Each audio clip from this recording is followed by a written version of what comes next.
Hello and welcome to the romance track here at Continual. I'm your host, Gail Martin, and tonight we are talking about bad boys and why we love them. But before we get started, let's let our wonderful authors introduce themselves, starting with Miski. Hi, I am Miski Harris. I write contemporary romance. I also write paranormal. I turn fairy tales inside out. And my characters are very bad. Primarily, they are veterans or military, but they're always bad. Annabeth. I'm Annabeth Albert, and I have amazingly like over 50 books now. I was realizing that the other day. I write a lot of military stuff too.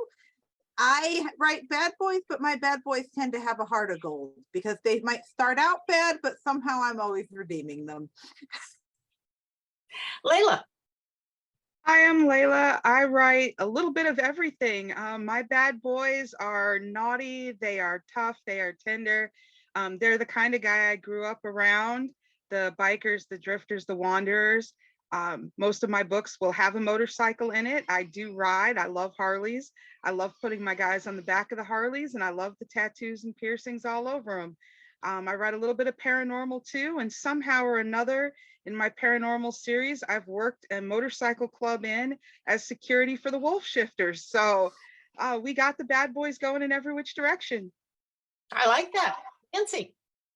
I'm Nancy Northcott. I write historical fantasy with male-female romance subplots for Falstaff books set in different historical periods. I independently publish paranormal romance and romantic suspense, and with Jeannie Adams, I write science fiction. Most of my guys are law and order types, but the spies tend to color outside the lines, as it were, and the hero of one of my light mages books in particular qualifies as a bad boy.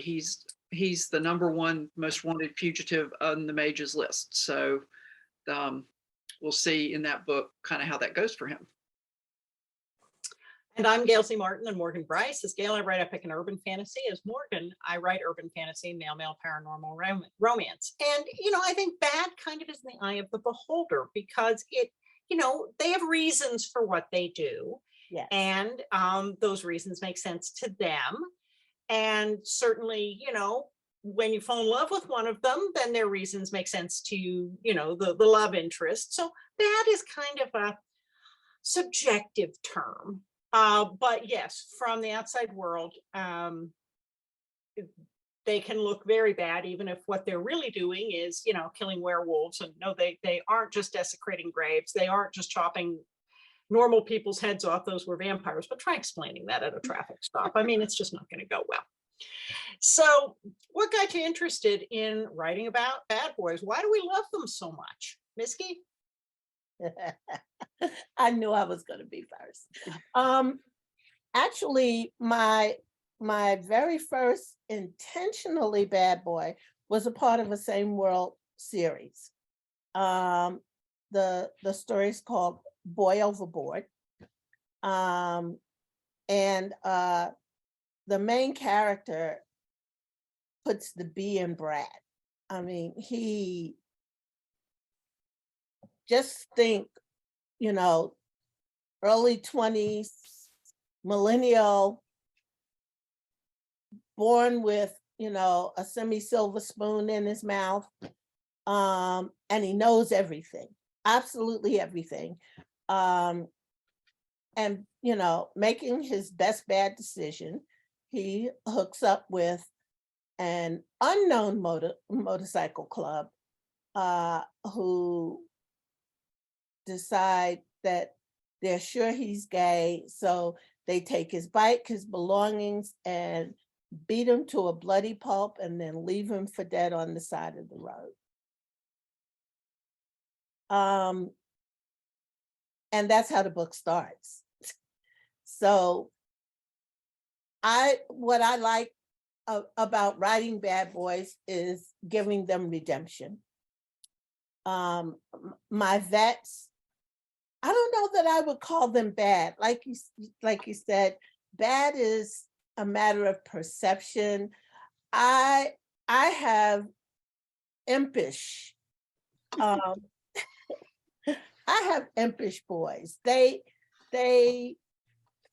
get into trouble trying to color within the lines.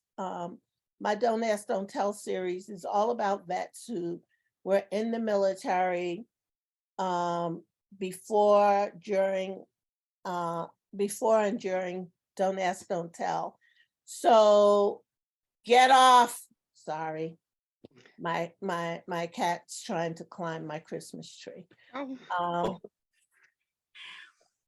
And so, yeah, they got attitude, but they're in the suck, and when you're in the suck, you just have to embrace it and move through. There's only one way to do that, and that's to be tougher than your surroundings.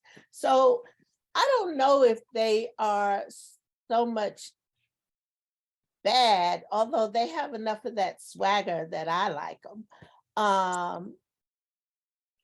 But that's why I write them. I like to represent the men in my stories as, not damsels in distress, but, mean, lean fighting machines. Okay. Annabeth.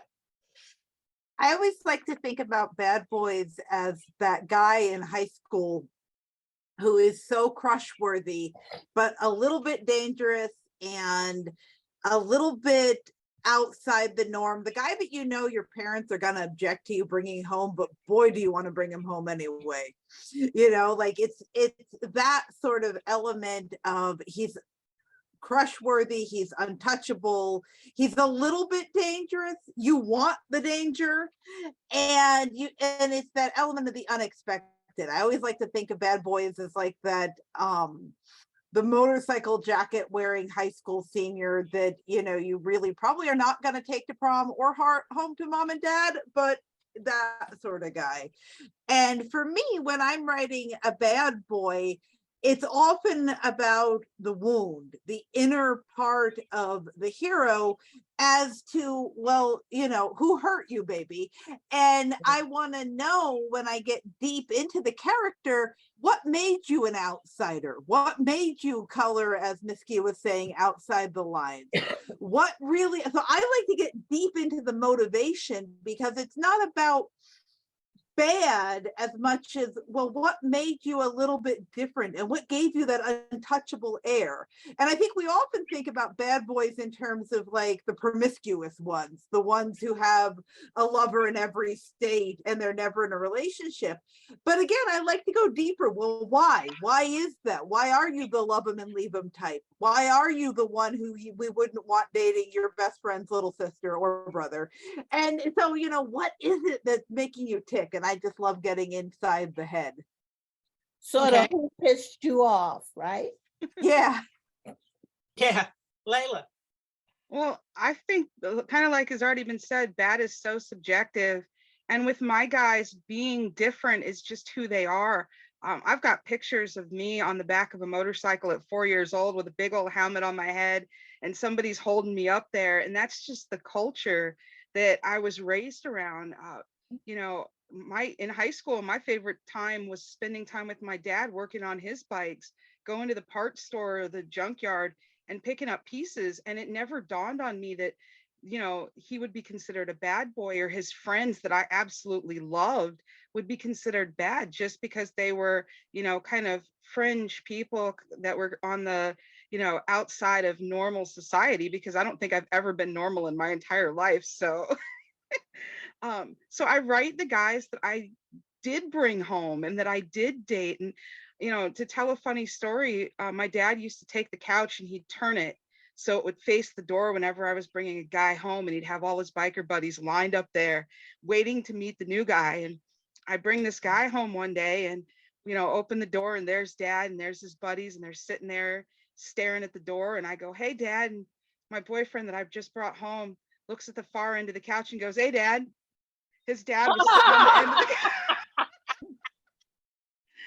So You know, first thing my daddy recovers real quick and he goes, I guess I don't have to tell you what time to have my daughter home. And that was pretty much the end of the conversation. But, you know, my guys that I write, they're just a little outside of the norm. They're a little different and they love it there. They're not necessarily bad, but they know how to get things done. And if they have to go a little left of the law to do that, then that's what they do. But they do that to protect family. They're all about their family, their code, what they believe in, and that's what's really important to them.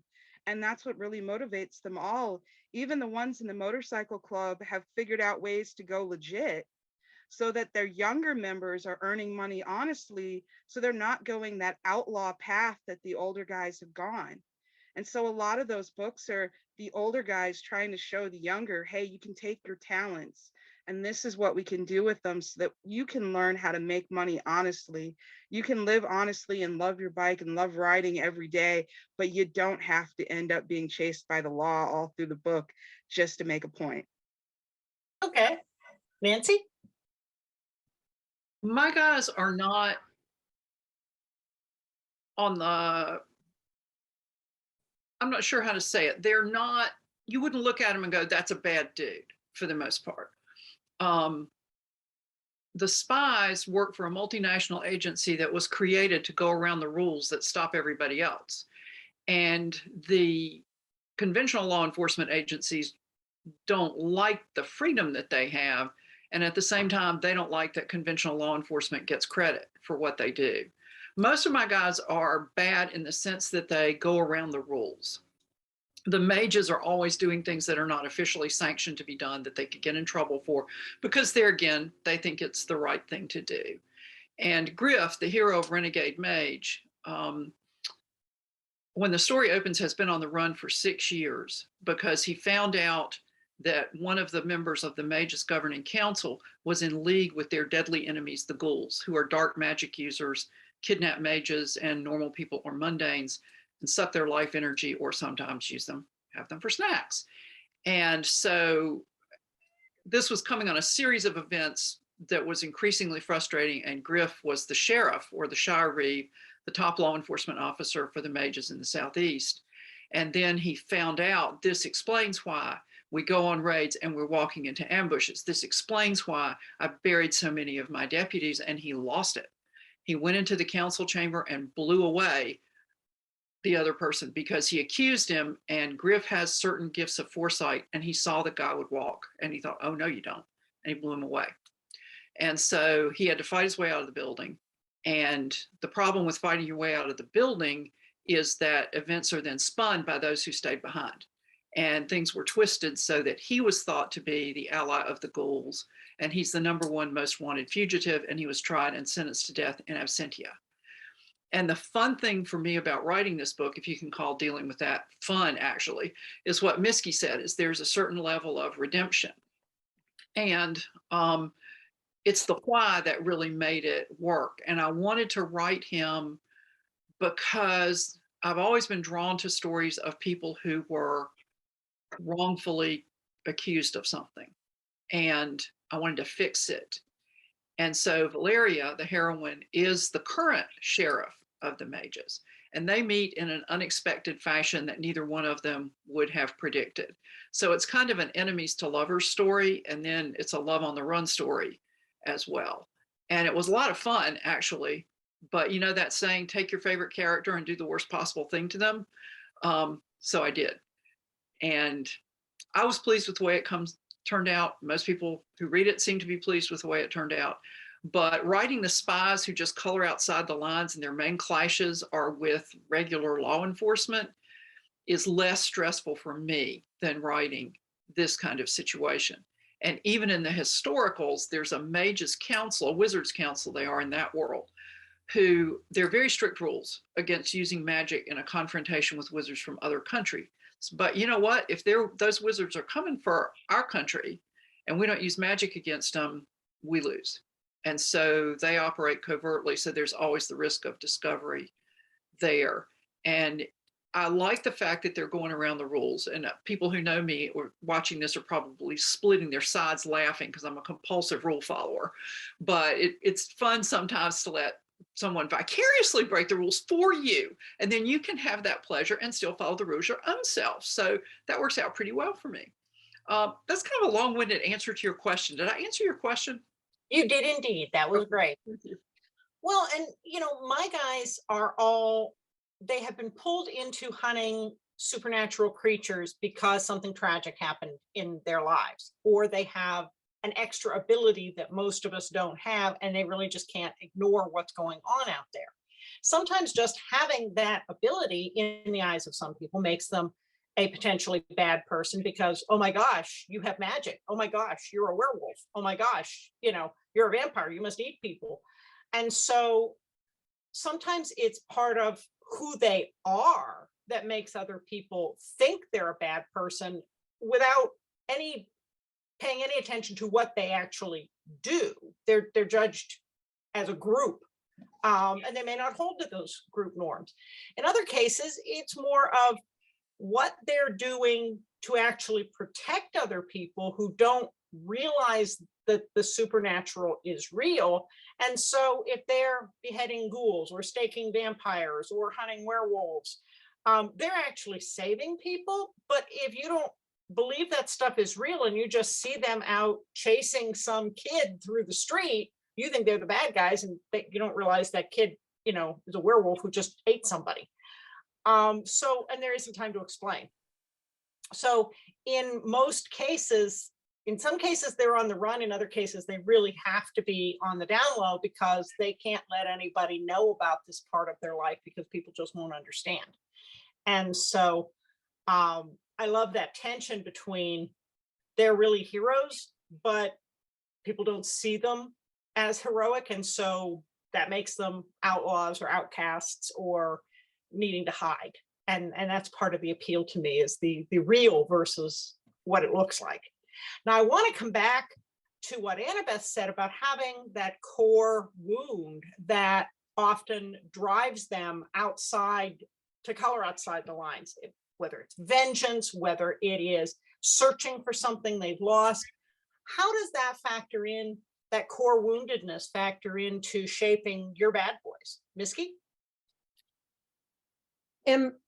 In my Don't Ask, Don't Tell series, my main characters are always the vet. And in addition to having to survive being gay in the military without being found out,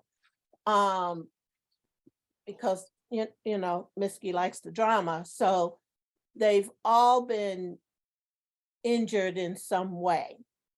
Either, for the most part, it's something physical. My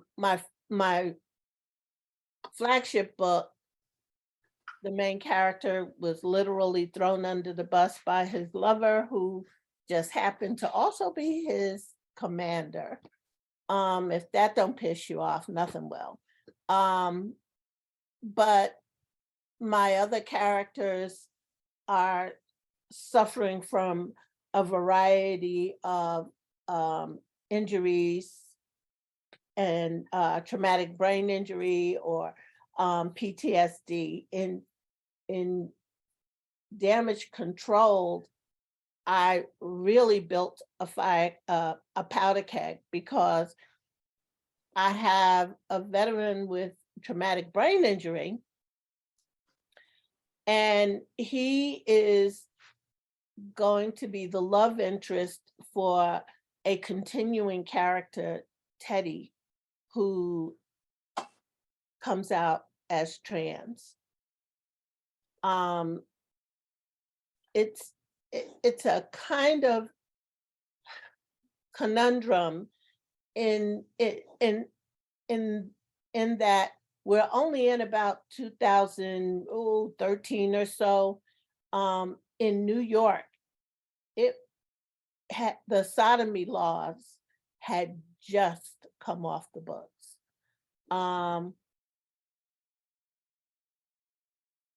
I have a character who was in the village during Stonewall, And I guess in a way, some of this is catharsis for me because as a teenager, I was in the village when Stonewall happened.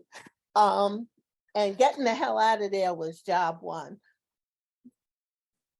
I think that if it's just wham wham poor me, your character has no interest. There has to be something at the heart of him that says, that motivates his behavior, and also gives him a path to redemption. I personally believe I am in love with motorcycles. Seriously, I love motorcycles. I actually tried to learn to ride when I was in Japan. And the Marines sort of pieced together one to try to teach me, but you had an inexperienced rider on a piece of junk. And so, that didn't end well, but I was fine on the back seat. Somehow when you say the word motorcycle or war veteran or things like that, people automatically get this picture in their head. It's not totally untrue, but it's also not the worst thing in the world. It's just what, and like I used this phrase before, it's what motivates you to get through the suck. My favorite phrase is, we're in God's little acre, east of the rock, west of the hard place, because no matter which way you go, you're gonna hit a wall. I think that the typical bad boy is not, when you look at their heart, they're not evil, but they are hurting. And it takes special people to pull that out, especially when all of society is, trying to hang you. Mhm. Okay, Annabeth. Can you remind me how you phrased the question? I was looking at how the core wound shapes. The core wound. Okay. Yeah. Sorry. Shapes your bad boy. Yeah. So for me, that core wound, kind of to build on what Miski was saying, I like to look at what's going to heal it and what is going to be necessary in that person's life that they don't have now. And a lot of times that results in an opposites attract story. But what I really like to think of it as is more like puzzle pieces. Like this character has a carve out right here, and this character has the part that will fit. And so what's going to heal that wound? And sometimes when the wound is an obvious one, like a physical injury or something that they're overcoming, you think, well, okay, they're going to need someone to do the heavy lifting or someone to understand the injury. Maybe what they really need is fun or unconditional accepting, or maybe what they really need is someone to challenge them. Because I think a lot of times, especially when we're talking about physical injuries, we get trapped in sort of this myth of the other main character will be the caregiver or the person to fix. No, there's no magical, at least not in my universes, there's no magical healing for a physical injury, but there's someone who can bring something to that other person's life that will enrich it, that will heal them on a deeper level. And a lot of times with my characters, I'm dealing with emotional wounds, parents who left, siblings who died, fellow service people who didn't make it. And those emotional wounds need healing too. And so for me, it's not so much about redeeming the bad boy, it's giving that character, that wounded character, what they need to become their highest, most authentic, most true self. And then they can still color outside the lines. They can still wear their leather jackets. They can still be a rebel, but they're a rebel who's loved, and they're a rebel who loves themselves, which is possibly even more important. So for me, that element of healing is so important. And that's why when I start my plotting, I often go right into the wound because I want to know, how do I fix it? Okay. Layla. Well, kind of talking about emotional wounds, and sometimes it's the character that's wounded themselves, or it's the character who has, for some reason, heaped all of this responsibility on themselves, either for a particular situation or for something that happened in their past, and they're carrying this guilt along with them. And so, in fact, I have one book here to share. It's Tripping Over the Edge of Night, and it's one of my favorite bad boys that I wrote because he leaves home when he graduates high school, and the reason he does it is because he was a late in life child. So when he came along, his folks ended up with all these medical bills that it just took a long time to pay off, and they were really struggling the whole time he was growing up. And he was kind of a kid who played a lot of sports. He played hockey, football. He got hurt a lot and injured, so hospital bills would add up. And when he realized this, when he learned about these bills and this struggle his folks had, he kind of started, he was doing these auto mechanic classes, and he would build a car and he'd sell it, and he'd put all the money in an envelope and he'd give it to his mom. And the next year he'd spend the whole year restoring another classic car, and he'd sell it at the end of the school year when he got his grade, and he'd give that money to his mom. And when he left, that's what he was doing. He was sending the bulk of his paychecks home. He was trying to redeem himself by paying those bills. And, he heaped all this guilt on himself, and it widened an already tumultuous relationship with his older brother, who was just so much older than him. There were issues there that it took coming home at the loss of their folks for him to realize that the only thing that their parents ever wanted for him was to be happy and to be safe and to be home, and not be, sending postcards and letters from Timbuktu and Kalamazoo and, Easter Blip over here. They just wanted him home and happy. So he comes home and he gets a second chance with the librarian that he used to be in love with back in high school, that played football on his football team. And, it really becomes a homecoming, small town, second chance romance where he gets the chance to live the life. He inherits his folks' house. He gets the chance to live the life they always wanted for him, and to really see what it was that he was missing by not staying somewhere and putting down roots, and really learning what home and family was all about. Okay. How about you, Nancy? Well, Griff's wound is very similar to that because it's loss and burying his deputies. And his driving force is to unmask the traitor who is still on the council, because he finds out there's another one, and to protect mundanes like us and other mages, because the first duty of mages is to protect mundanes. That's number one. But also in that series is a bad boy of a different type. Will is Mr. Love the One You're With. He's an uber geek. He's a martial artist. His book will be out actually in January. And he's an archaeologist, and he has to evaluate this excavation where anachronistic objects have turned up. And of course, what Will knows, and what his magically gifted archaeologist parents know, is that magical forces are at work here. But you have to conceal that from regular people who don't know about it. And Will's wound is he's always been a geek. When he was in college, he walked in on his girlfriend and his roommate in bed together. And she said, he was such a geek, and he ought to understand that sometimes a girl just needs a regular guy. And so Will decided, I'm not going to remake myself. I like myself the way I am. But from that time on, it was serial monogamy for Will.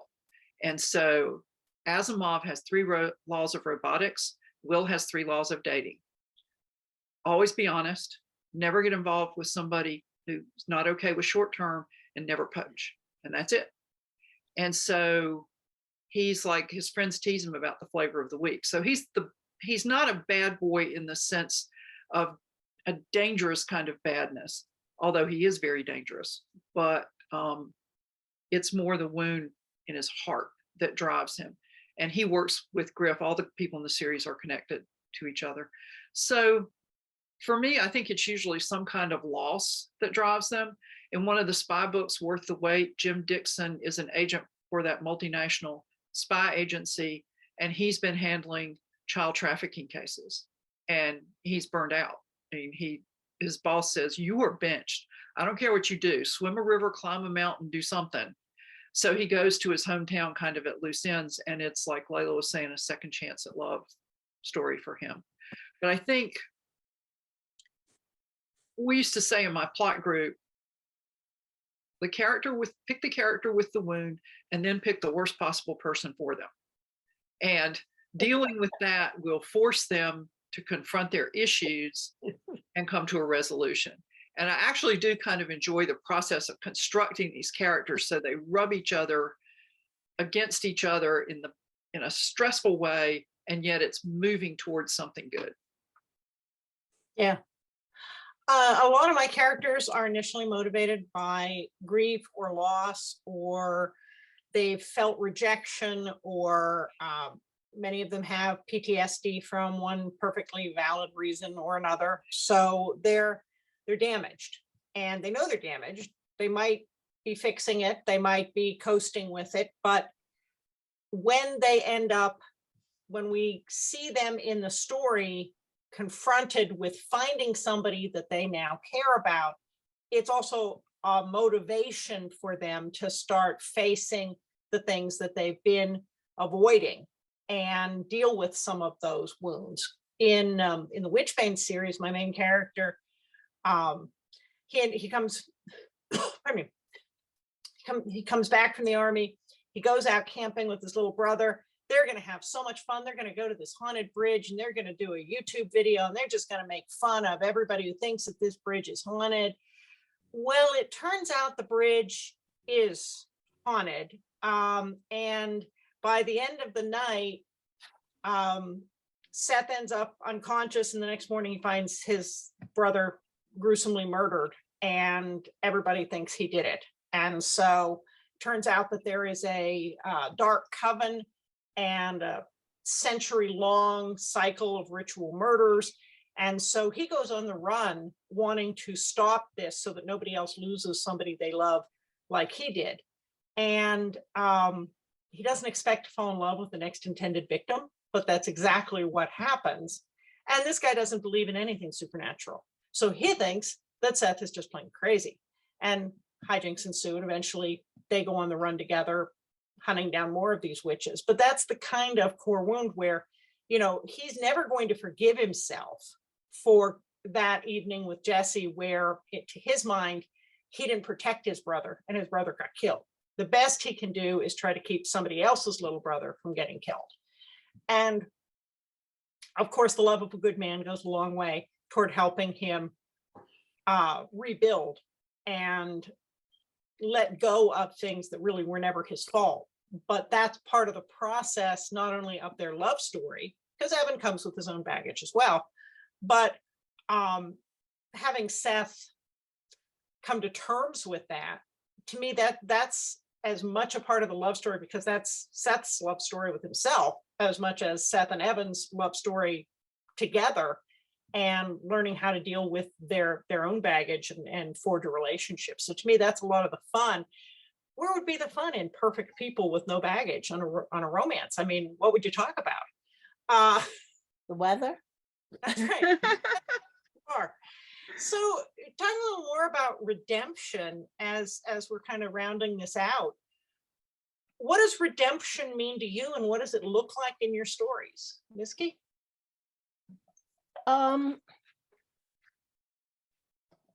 For me, in my stories, redemption usually involves, you know that old parable about the man in the hole, and the priest comes by and drops in a prayer, and some doctor comes by and drops in a prescription, and finally someone comes by and he jumps in the hole with him.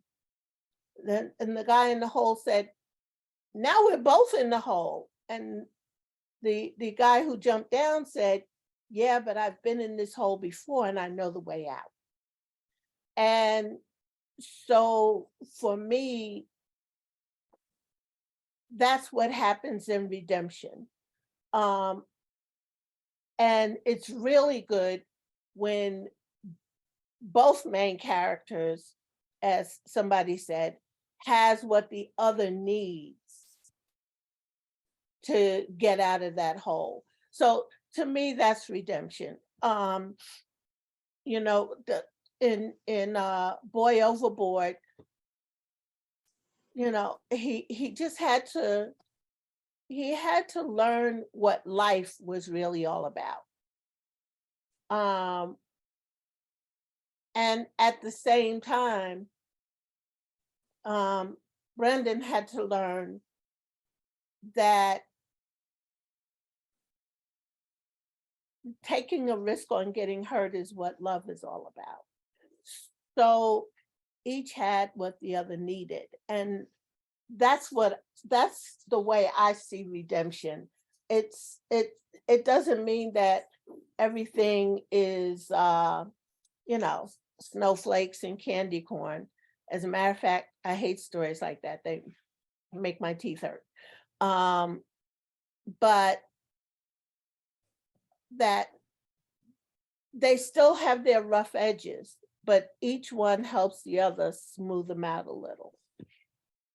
Okay. Annabeth. I think for me, it's also about forgiveness. I think the redemption arc for me is a chance for the character to get forgiveness, but building upon something that Gail said a few minutes ago, it's a chance for them to forgive themselves. It's not just for the other character to forgive them. And in my out of character, I have a character that was a bully in high school, and he was pretty bad. I mean, in terms of, you know, he let his friends get away with some crap. And now he has a chance to make it up to his former best friend, Jasper. And it's not about Jasper forgiving Milo, because that happens pretty early. Milo has to forgive himself because he did this thing that he views as kind of unforgivable. And he has to come to forgive himself, and then not only forgive, but he's got to love that part of himself. And so for me, what I like to see when I'm reading a bad boy story or when I'm writing one is I want to see what the bad boy or the main character sees as his biggest weakness become his biggest strength. And so, yeah, you know, maybe you did this bad thing in the past, but what's good about it? Oh, you're very protective. You know, you mowed down half the council, like you were saying about your book. And I think that was Nancy's book where he mowed down half the council. And that's like, wow. And then I want to know, well, did you forgive yourself for it? And then that protectiveness, did you come to hone that, to love that about yourself? That to me is the heart and center of redemption arc, is can he come to love what he saw as his greatest weakness as his greatest strength? And so that's really important to me. Okay. Layla. My first book was a redemption arc, and let me tell you, this is this thick, and it had to go to a book too. Guitars and Cages was the result of about 16 years of writing this role play series with these wrestler characters. And my character was just this, he came from a terrible family, a terrible background, and he was trying to figure out who he was apart from that. And so I think for me, a character redeeming themselves is redeeming themselves in their own eyes, is stepping out of the shadows of who they thought they were to see that, oh, you know what? I've made a lot of mistakes, but I've learned from them. I've grown from them. And this is what I can do to maybe help others not make those mistakes. Or this is, I can't go back and change the past, but I can be a better person in the future. And when I have the opportunity to do something a little bit different in a similar situation, let me go ahead and make that choice to be different now and to show what I've learned and be a better person and grow from it, but help others grow from it. You know, with that character, they really had a toxic family life of just brothers turning their back on brothers and a father who really pushed that competition between them. And when their very youngest sibling comes out as trans, he has the chance to embrace and accept and help Alexa to really get where they need to be in life without feeling shame, without feeling rejected, rather than do what their older sibling had done to him and turn their back on him for coming out and saying that he was gay. So it's really this second chance to be a better brother, be a better sibling, be a better human over the course of the book. And he really has to struggle with, can I do this, or do I keep being an ass because I've been hurt so many times? Do I not take the chance to do better because I've been beat down so much, or do I rise above it? And to me, redemption is rising above the things inside yourself that you need to get past. Okay. Nancy. I think everybody said it really well. I mean, for me, redemption as a whole means redeeming yourself from the whatever demons are driving you. With Griff, it's also vindication to a certain degree. But with Will, it's kind of like, well, maybe not everybody wants to use me as a stepping stone to my famous archaeologist parents, and not everybody sees me as a geek good for nothing else but that advantage. And so he really has to confront that and come to terms with it. And I think the character grows in the process when they do that. And so that if the character is the same person at the beginning of the book as they are at the end, I'm okay with that in certain kinds of books, but not in romances. I think the character has to have a growth arc and a change arc that has to do with that internal redemption, regardless of how things look to people on the outside. Well, I love everybody's answers, and I agree with all of them. And I just throw into the mix that for me, it's also perspective. You know, learning that the thing you've been beating yourself up for all these years, in hindsight, was you made the best of a choice between bad decisions, and it was the best you could have done at the time, maybe given your age or given your circumstances were just given. Right. There was bad, terrible, bad, worse, and terrible, and at least you picked bad as opposed to terrible, because there wasn't a good. And I think that perspective that comes with age and experience and exposure to other people who help you see yourself differently goes a long way toward redemption, because once you realize that and you've got some of those blinders off from whatever it was that caused them, then it opens you to all these other things that you've all mentioned, and you can actually allow that kind of healing. But I think that shift in perspective is really important to getting you there. So I would factor that in for me on the redemption. Well, folks, we have blown through our time, and I know we could keep talking about this probably all night, but let's go around, lightning round here real quick. Tell everybody where we can find you online, and if you have a new, recent, or upcoming book, please tell us about it. Miski? You can find me on all the usual social media haunts. Yes, I still have my Twitter account, Instagram, Facebook. My Facebook group is Miski's Mischief Makers. And my website, www.miskiharris.com. Right now, I'm working on the third book in my Don't Ask, Don't Tell series. It's called Damage Control. The release date has slipped so many times that I'm just not giving a release date. I'm just saying it's coming. And throughout the spring, you'll find me at a variety of conventions. I'm doing a Polycon in February. I'm doing Romanticon in July. Literary Love Savannah in July. So find me on social media and keep up where I'm going. Right now, I'm in the middle of a lot of giveaways. So.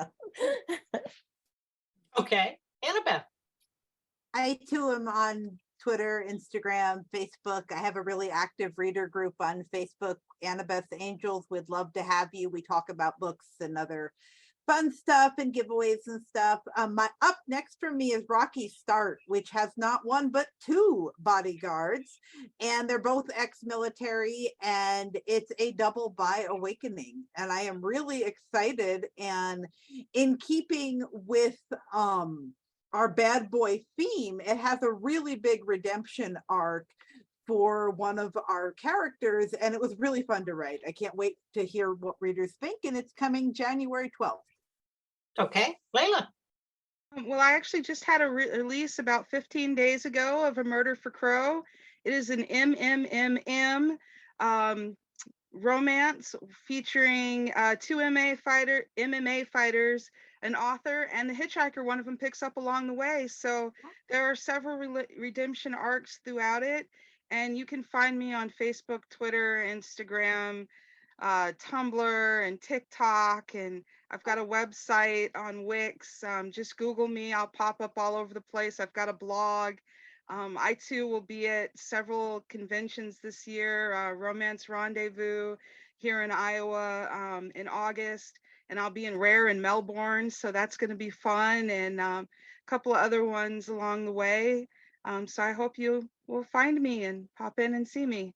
My next release is actually January 31st. It is the fourth book of the Comet Lake Wolf Shifters books, and the first one of those that's going to be self-published. So. Very good. Nancy. You can find me at www.nancynorthcott.com. I too still have a Twitter account where I'm at Nancy Northcott. I have a Facebook author page, but I haven't figured out how to use it since Facebook changed everything. So I'm not there very much. My most recent release was the fourth of the Light Mage Wars books, Embattled Mage. But Stefan is really not a bad boy. So this is Griff's book, Renegade Mage. And it's out now. And then Will's book, Warrior Mage, will be out in January, along with the concluding volume, if all goes well, of the historical fantasy trilogy,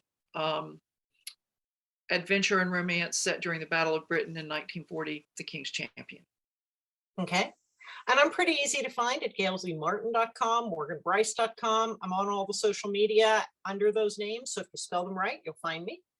And my latest release was Sins of the Fathers, which is the second book in the Kings of the Mountain series, kind of like crossing Supernatural and Dukes of Hazzard if the boys were together. And then the upcoming release is, the next one is going to be Valentine's Day at Canham Castle, or whatever the final title turns out to be. Nancy and I are both doing that. It's a shared world, fictional British castle, fictional British town. And two of my guys from the Kings of the Mountain series are going to be dealing with some Welsh fae and a bubak, of all things. Ooh. What's a bubak? Well, you got to read it. Anyhow, but most of the time you can find me here on Continual. Thank you so much to our wonderful authors for being here. And thanks to all of you for watching and listening. There'll be more romance coming up here on Continual. So we'll see you online.